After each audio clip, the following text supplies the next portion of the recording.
Welcome back to another episode of our podcast. Today, imagine this. Picture sinking trillions of dollars into AI startups that vow to flip industries upside down, yet payoffs stay elusive year after year. Might this whole AI surge finally sizzle out, or are we going to see firms continue to have these hefty bills? Or could it be the foregoing the groundwork for unmatched economic growth we've barely glimpsed? So what happens when tech companies dump trillions of dollars into technology that's burning faster than a startup in Vegas? Are we watching the greatest infrastructure build in history or the most expensive face plant since pets.com and the dot-com bubble era? Jeff Bezos just dropped a truth bomb at Italian Tech Week that's got everyone rattled. He's calling AI an industrial bubble that actually builds something real. So after a long time in watching tech cycles, I'm seeing patterns that either make you rich or leave you holding worthless stock certificates. So we're going to dive into some of this today. Exactly. And one of the biggest things that hasn't even been brought up yet was last week Berkshire Hathaway took a stake in Google. And that was a big surprise for a few reasons. Now, obviously, to put it into context, they have been big investors in Apple, but they have recently, to put it into a little to frame it, for every $2 of Apple they sold, they bought $1 of Google.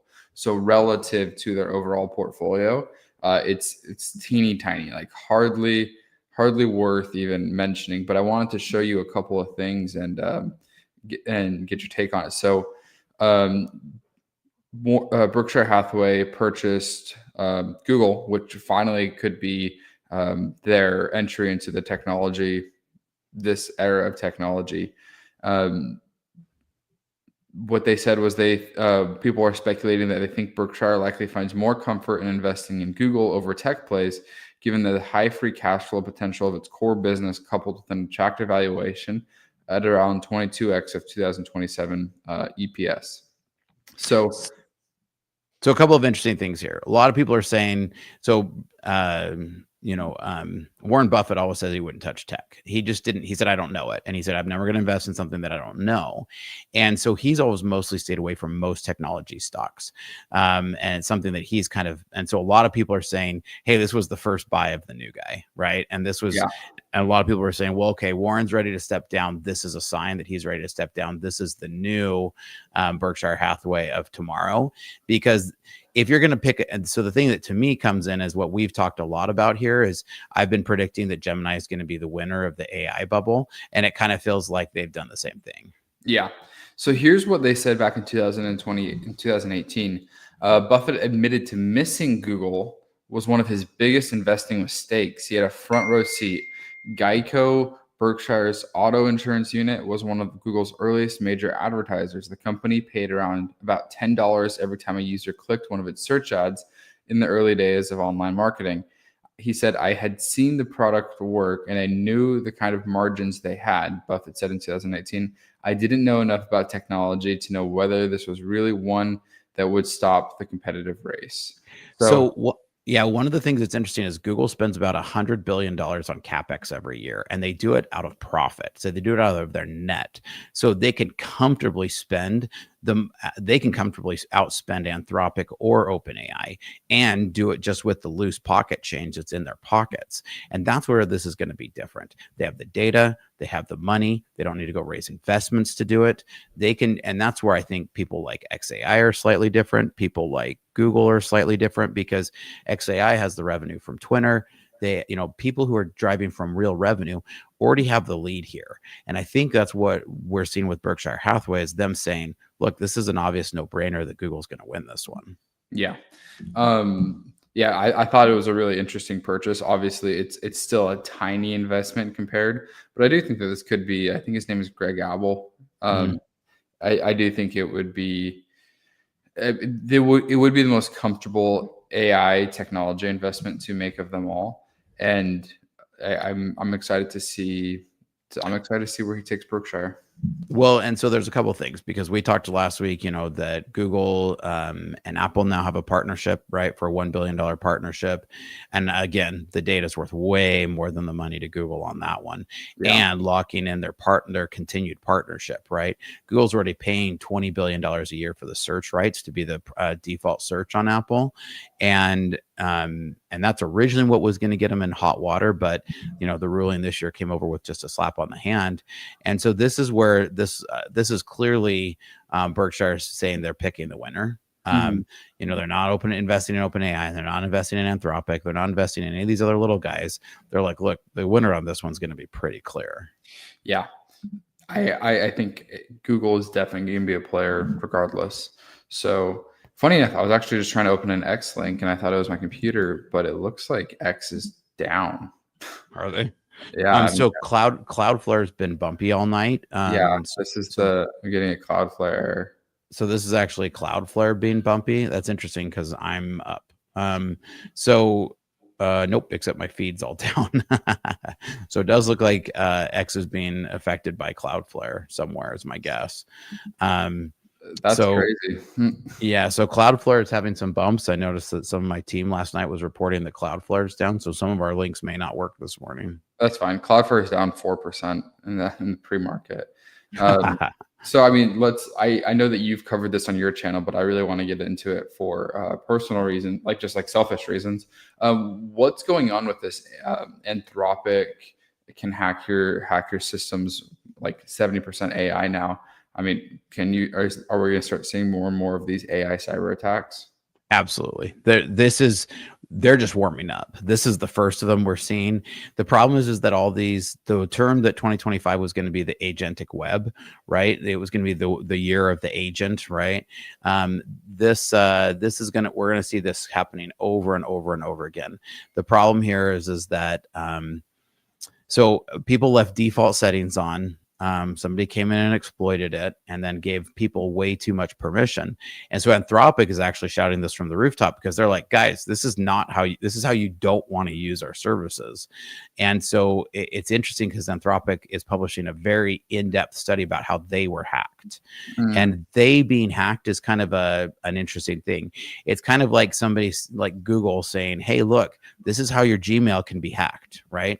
This is a tool that can do a lot of things. And if you plug it into your system with default settings, then hackers can get in and run wild in your systems with using us. So it's kind of like saying, can't think of a good analogy, but this is them saying like, look, this is how you can get hacked. Yeah.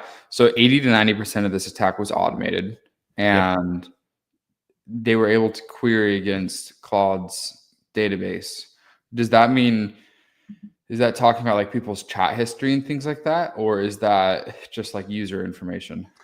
Worse than just their chat history. It's actually they were able to actually get into the system and then get into their systems via like MCP connectors and other connections that connect out to Anthropic. And this is the danger to connecting your systems into these large AI systems. Anthropic, recently released a product called Skills, which allows you to upload files, which then to tell the agents how to run things against your system. And so this is the exact reason why on my channel I've been huge against a lot of this type of thing. Now, I'm not against building AI and I'm not against building AI into your systems, but this kind of blanket, like going into Anthropic, click, connecting your email, your bank account, your shopping, your credit cards, all that kind of stuff. People are just blindly doing that stuff and they have no idea what they're doing. And they're giving full permissions to things. Yeah. You're like, I don't know who they were after, but roughly 30 targets. Did they say which was it? Oh, this was a Chinese state-backed. It was hack. Yep. Yeah. It was just something it's the worst case for AI. Well, it's the worst case for whoever the idiot is that went and hooked this up. So those 30 people are people who just went in, clicked a whole bunch of stuff without having any idea what they're doing. And it's just literally, I've said it on my channel a dozen times. It's like that conversation from the original Jurassic Park, where the one chaos scientist guy is like, you were so concerned with the fact that you could do it, you didn't stop to think if you should do it. And that's exactly what's happening with agentic stuff. People are connecting all of these systems. They're giving it their credit card because, oh, it can do shopping for me now, and then upset that it went and spent thousands of dollars for them, right? Like it just, but then people are connecting it to their live databases and then going, oh, but what, the agent went and took over our database. Well, like, dummy, you gave it full right access to your database, right? And so Anthropic is actually publishing that because they're like, guys, like, you wouldn't just leave the default settings on your router or leave the default settings. It's like getting a default password for your bank account and then just leaving it password 123, right? And that's essentially what people are doing, and then connecting it to all their most important resources. Terrible. Yeah, definitely super, especially with things like Cursor and the study that we read a few weeks ago. That's just, it just can't even stop phishing attacks, let alone an intentional cyber warfare.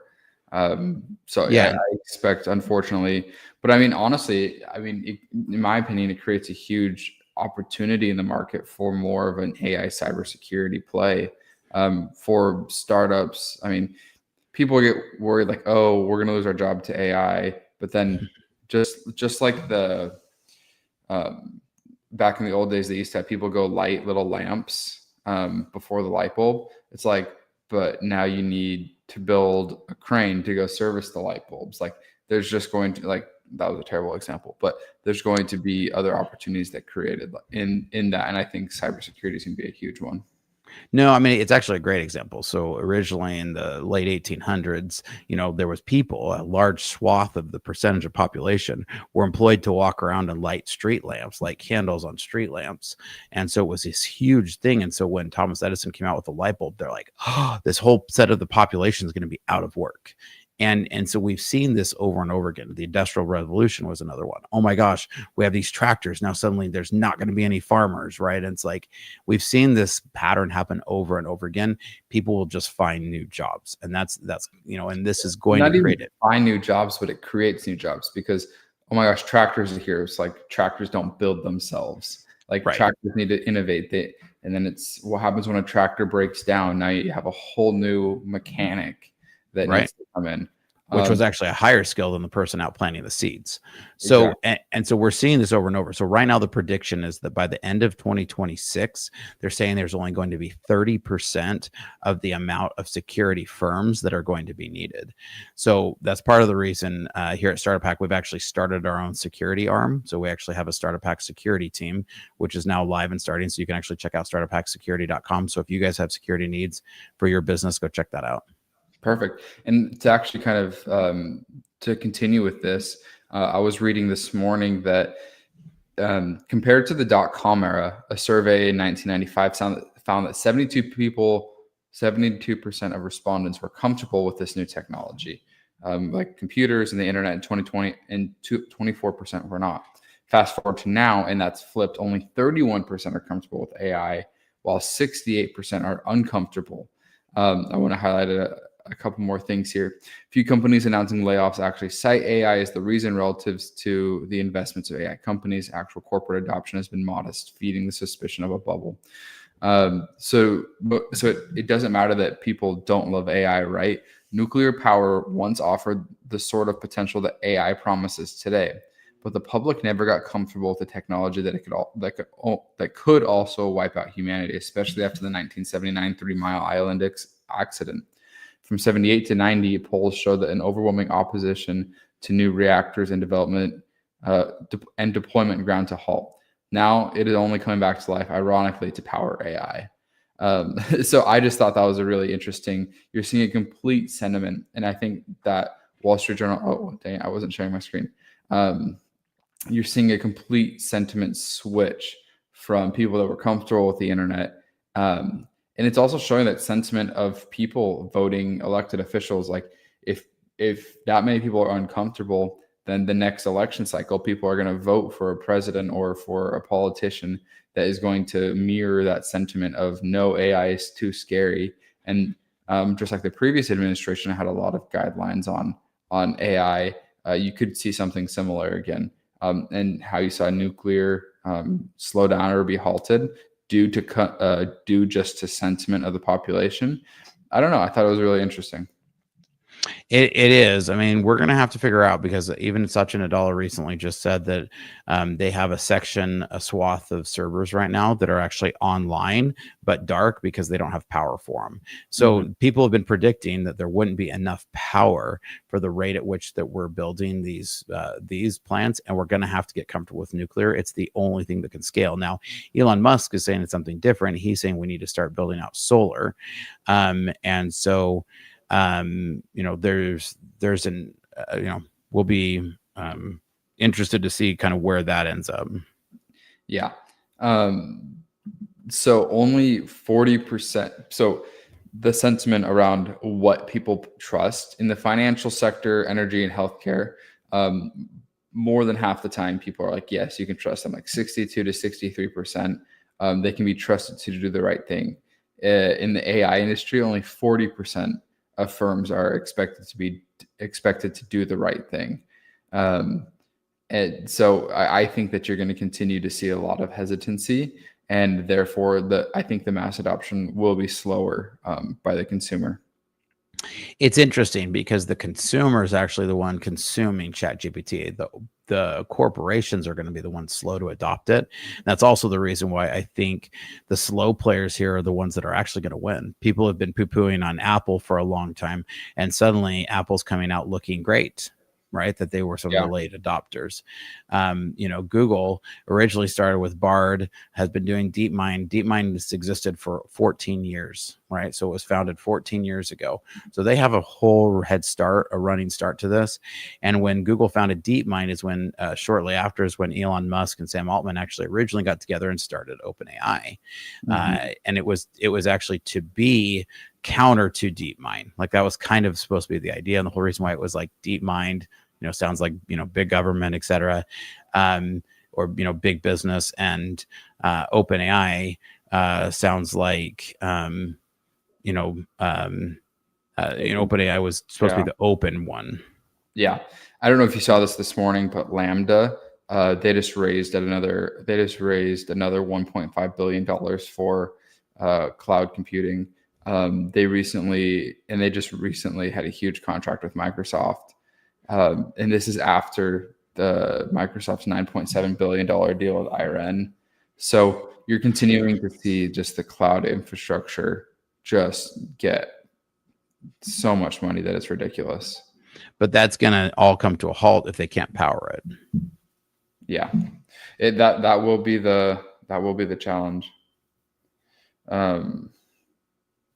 Yeah, I'm having some of my team tell me that they're trying to work and they can't because Cloudflare is down. Is there any like big Cloudflare? Yes, there's a status page. I'm actually chatting with my teams on it while we're on air right now, because we're also hitting some service degradation on some of our pieces too. Cloudflare runs a large portion of the internet, and a lot of their Cloudflare Access and Warp are, they've made changes, they just said, and they're continuing to see it, continuing to try to get it back up. Yeah, the funny thing is I was trying to check Down Detector, and Down Detector is down. Because of Cloudflare. Yeah. That's it. Would it be another cyber hack, or is this just something internal? It looks like it's something internal. So if you go to cloudflarestatus.com, you can see that, that's their status page, which ironically doesn't seem to use their own services. But says, so as of 3 hours ago, they were reporting, a little over 3 hours ago, they were reporting the start of the problem.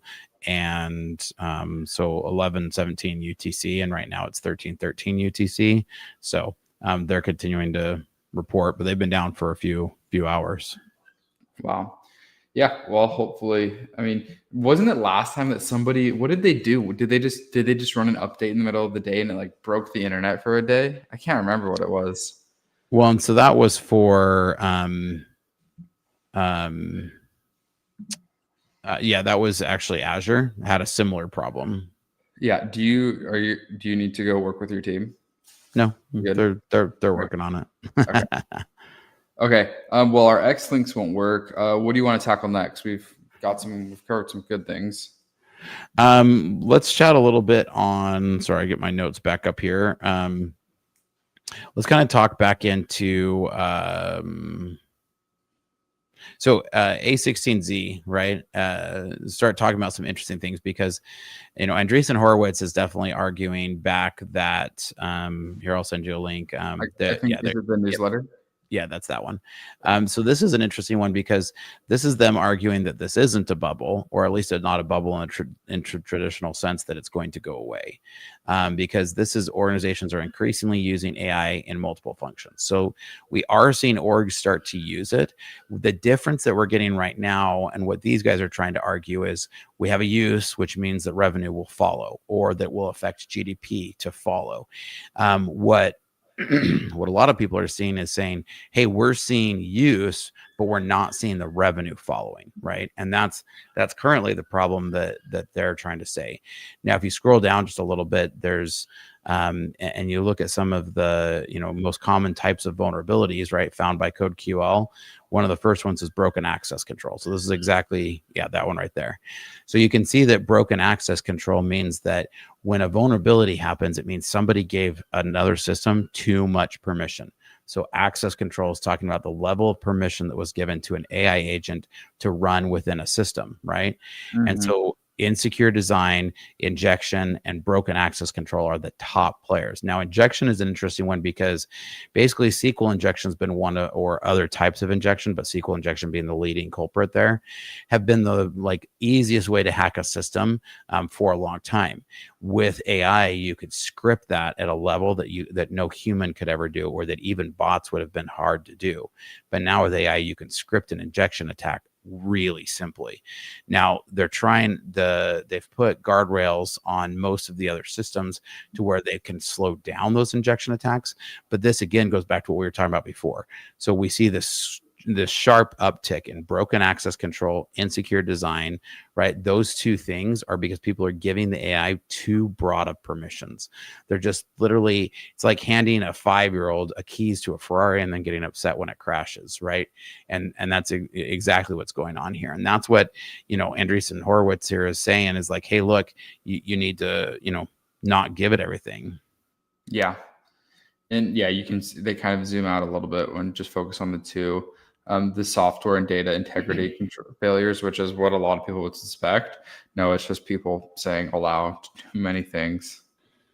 Now, if you go down one more, this is an interesting graph because we're actually seeing, and this is what's going to be interesting to see on NVIDIA's earning call here, right? That's coming up, is going to be that what's that? It's tomorrow, yeah. So you're actually seeing GPU rental rates. They're saying they hold steady, but to me, I see a slow decline here, right? I see that we had our spike right around April of this year, and since then we've seen this slow decline. This is the beginning of the hype slowing down. Now, it's not it's not a cliff, but we're definitely seeing a slow decline here, right? And that's where you're seeing that's where this becomes really interesting to me is we're watching, and this is part of the reason why you see CoreWeave and some of these other ones starting to take really big hits in the stock market, because people are seeing this decline, so their futures look really bad right now. Oh yeah, 100%. So I'm actually I